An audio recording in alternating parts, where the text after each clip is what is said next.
Hello, chess family. It's me, National Master Jesse James, and today we're taking a look at the hardest game for my San Antonio City Championship, my seventh-time winning here in 2022. It was against Prasanna in the fourth round, and I was playing with the black pieces, and let's go and take a look. Here we start off with knight f3, knight f6, c4, and here I went ahead and played e6. He played g3, and here I was able to transpose openings, and I played pawn c5. Here we're going to be transposing into a Sicilian, or my hedgehog position. Bishop g2, bishop b7, castles, knight c3, pawn a6, e4, d6 to stop the e5 pawn from running up forward, pawn to d4, c takes, knight takes, and now we are successfully inside of the hedgehog position. And I love to play these positions, and here we go. Let's go ahead and fight it. Queen c7 got played, attacking the undefended pawn here on c4. Here he went ahead and played bishop e3, which is a very spirited way to play. And here's our first question for you. Can we take the c4 pawn, or is it a trap? All right, hopefully you push pause. Hopefully you're taking a look at this. Can we take the c4 pawn? Maybe we can. I don't think it's very good for us if we do. There might be some miscalculation by my opponent, but I will tell you, this will not be a fun game to play. What I calculate was queen takes c4, rook c1, queen b4, and here I was very afraid of the move knight to b3 here with the idea of pawn a3. Now there is a way to get out of this, but computer's already given this a +2 position. Here white is just so dang active here on the queen side that, yeah, it is possible to play this, but I'd rather just not go into this. So I just went ahead and played in the game after this bishop to e3. I just played simple chess and played knight b to d7. All right, rook c1 got played. Now I definitely cannot take this pawn, so I played knight to e5 here. Why can't I take the c4 pawn? Hopefully you know this idea. Why to move and win? What do you play? Simple chess. Here we just play knight d5 for the discovery, and e7 bishop will be falling. Here there's really nothing better to do. Sometimes I do this on purpose, but I play pawn takes on d5, and after rook takes on c4, pawn takes on c4. Now as far as material, it's actually not so bad. It's just that white has such a good position as far as the pieces being active. Already after knight f5, things are falling, and yeah, you just really can't hold it because your pieces aren't developed. Now if the pieces are developed, I'd be more than happy to play these kind of situations, but this is just not the case here. So in the game, of course, I didn't go through these lines. I played knight to e5 here, putting pressure on c4. I might actually take the pawn now as after knight takes c4, knight takes e3, we'll then attack the queen. And here, as in a lot of hedgehog positions, you're trying to provoke your opponent to push forward with their pawns. And when they push forward, the weaknesses are there. And the Marazzi pawn structure, there's not many weaknesses. And the idea of the Marazzi is to stop the push of d5 or pawn to b5. And you can see this Marazzi pawn does just that. So again, you have to try and do something to push them forward so that they can create some kind of weakness. He played pawn b3 defending, and I just played bishop d7, getting the bishop out and getting ready to connect my rooks. He went ahead and played h3. Of course, I've been very happy if he plays pawn to f4 right away. Black to move. What do you play here? This happens in quite a few Sicilian games, at least against those still learning it. Knight to g4, and you're going to be losing this dark square bishop. Of course, you cannot play something like bishop d2 as queen c5 attacks the knight. And, you can try to defend it with something like knight to e2, but then pawn e5 just pins it and wins it. Again, very, very standard ideas here. So after bishop to d7, I went Prasanna saw this and played h3. So now the idea is to play f4 again. What can I do other than just keep getting my pieces to good squares and try to hold the position until white starts to lunge forward? Rook c8, pawn f4, and the knight goes to g6. Be very careful if you do play the knight c6. Here, there's lots of different ideas to play here, including the Marazzi hop, which is when you play knight to d5 here. And, if you take, pawn takes back, here white just gets a good position. As you can see, we'll take on c6, and yeah, the position's getting opened up over here on the queen side, and white should be very happy about this. All right, back to the game. Here I played the knight back to g6, which I think is best. And he went ahead and played queen e1, which I don't think was one of the best moves position, but it was a way to play. Here, definitely an idea that I looked at was something like f5, but this is something I would love because I can just play knight to e5 here, and the knight has a great square for the rest of the game. All right, back to the game. Queen e1 got played here, and rook to e8. Then one of the ideas here is to play the bishop back to f8, and then play pawn to e5 at the right time so I could make this a backwards pawn and open file. We will actually see this in the game as he finally misses this idea. He went ahead and played queen f2. The idea of this queen e1 f2 idea, although this is an idea, I wouldn't say it's the strongest way to play. Here Prasanna kind of goes astray with the right plan here. Here he's kind of aiming toward the queen side, but I definitely think he had plenty of space on the king side. So I was definitely looking at moves like g4, g5, even h4, h5 in the future. And of course a right time to e5 or f5 was just good. Kingside attack is where all his pieces are, and that's where I think he should have been playing.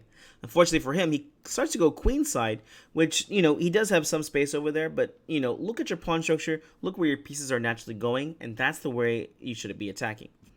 I went ahead and played bishop f8, and now I have my idea. I want to play a pawn e5 now, and he saw this and he went ahead and played knight to d2.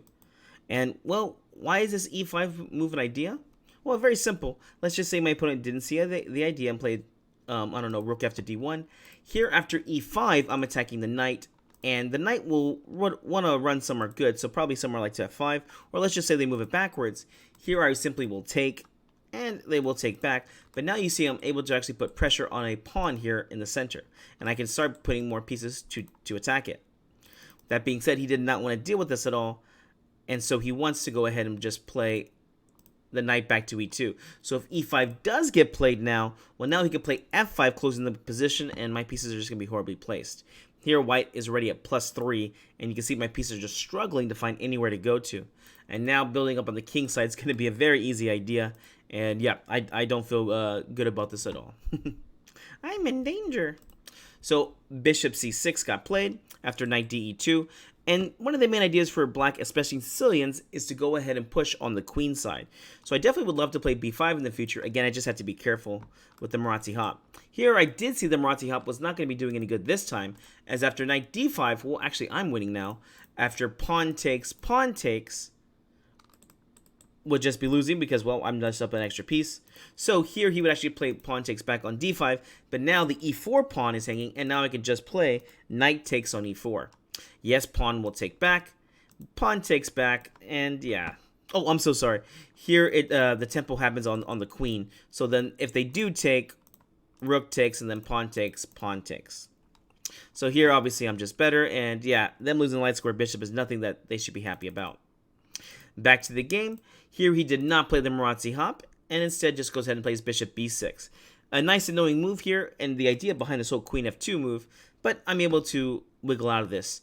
I played queen to e7, rook to e1. I don't think this is where the rook belongs. If anything, the rook belongs on d1, attacking the d6 pawn. This typically is one of the biggest weaknesses because it's a backwards pawn and open file here. That's why this dark square bishop is so important to keep, because it is going to defend the weakest pawn that I have. Again, he played rook f to e1. I'm not sure what his plan was on this move. White has a lot of his space here, but as the quote says, tactics is knowing what to do when there's something to do. And, well, what is it? Strategy is knowing what to do when there is nothing to do. And, of course, at this point, he's having a hard time coming up with the plan here. Again, I do recommend him going for kingside attack, but he was not able to build that up. Instead, he goes queenside here, and I'm well equipped to fight against that. Knight d7 here, trying to kick this bishop out. Because, well, if I can win this bishop, I'll feel very happy. The bishop pair is something I always like to have. Bishop back to e3 and knight to c5. Here you can see I'm finally getting some queenside space over here. A small little threat here is knight to d3 and maybe even knight takes e4 in some variations. Rook e to d1. The rook goes to its better square. And queen c7 here. Again, I'm trying to push over here on b5. Here, Prasanna misses a move here to create some good counterplay. Why to move? What do you play here to start pushing forward? Prasanna has not made any bad moves as far as not losing the position, but he's not pushing forward correctly. Here, pawn b4 is what the computer suggests, and I can only say I think this move makes a lot of sense, as it's finally starting able to push forward and push for an advantage. Now, there's no forced wins here by chance, but again, you're heading the right way. Strategy is knowing what to do when there's nothing to do. So, here we go. Knight to d4, bishop to d7, queen to c2, and here I played pawn e5 right on tempo. Here there was a little trap of playing b5 here. b5 here, although it may look like it can work out, just doesn't work out at all. So instead, I was able to find this pawn to e5 move, And, well, the knight jumps to d5 right away. Here, Prasanna was very happy with this position. With that being said, I had calculated already, and I was very happy about what was going to be happening soon to come. Queen goes back to d8, knight goes back to e2, and now I was able to play pawn takes, or knight takes here on f4, and now you can see I finally have pressure on this e4 pawn. Well, when it rains, it pours. I have one weakness. Let's try to make a few more. Black to move. What's your best move here? Hopefully you found it. Let's go ahead and push forward. Pawn to b5. I was able to create the e4 pawn weakness. Now I'm pushing on the queen side, and I got my thematic b5 in. Everything is falling here. He took on g6. H takes on g6. And pawn b4. And unfortunately, when there's one bad move, another one soon follows. Here, Prasanna gets into a very bad position. Black to move and win. Tactics is the name, and tactics is my game. What do you do here? Black to move. All right, hopefully push pause. Hopefully you found it. Here I found the very nice idea of knight takes on e4. And here he went ahead and played bishop f4. Of course, if he took on e4, what was the idea? Here you get a very nice move of rook takes c4, forking the bishop and the queen. So you're going to win back your piece real fast, or you're going to win the queen. And I did calculate here to make sure that the queen sacrifice was not any good. Unfortunately for me, it was not going to be a good idea. After queen takes, pawn takes, rook takes, well, there's many different moves here for me to play. Bishop b5, bishop takes h3, and the pieces here are just not coordinated enough to put up any real resistance against me. All right, back to the game. Bishop f4 was played. Unfortunately for Prasanna, I think at this point he was kind of mentally done. He did not put up the best resistance here as Adrian did in the first game. And, yep, this was just a very easy win from now on. Knight back to f6, bishop g5. I do like this move of bishop g5 putting pressure on f6. Here I was able to play rook takes c4, queen f2, which I had planned against. Again, I'm able to kill his counterplay. Black to move. What do you play? All right, I was happy with this move. Computer gives bishop e7 here, which I think is pretty interesting. I guess after knight takes, queen takes, everything is just a-okay here.